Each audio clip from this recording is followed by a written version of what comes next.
What do you mean by curious, Ange, in the sense that we've just discussed it before? We've talked about yourself, Conte, Mourinho, Pochettino, Nuno, Thomas Frank now. There is an absolute sort of convoy of managers with great reputations who have walked into that football club and can't about turn the... Only one won something, though. Good point.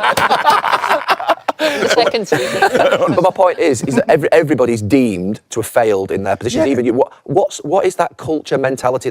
What is that exists there that means it's difficult to succeed? You succeed? look at that list of names, and there isn't really a common thread through there as to what they're trying to do. And I do think part of Tottenham's DNA, for want of a better word, is they do like their team to play a certain way. Yeah.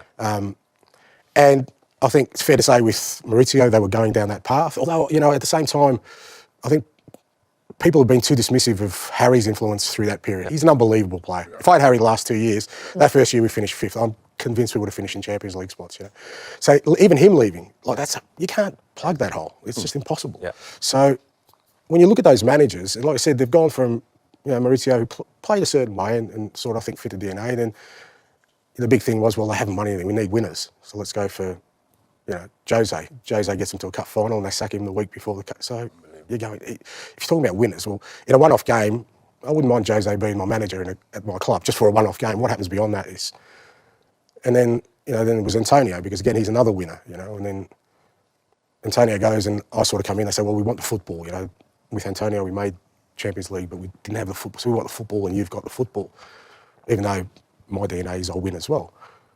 So then we go down that path, and then... So that's what I mean. It's a real curious in terms of understanding what are they trying to build? What are they? Is it... There's obviously, they've built an unbelievable stadium, unbelievable training facilities. But when you look at the expenditure, particularly, in their wages structure, they're not a big club. I saw that because when we were trying to sign players, we weren't in the market for those players. Not a big club in sense of the wages that they pay, because the money, the sort of the transfer fees, not the biggest. They're always there or thereabouts. But there's a cap is there on wages that won't be broken. There's certain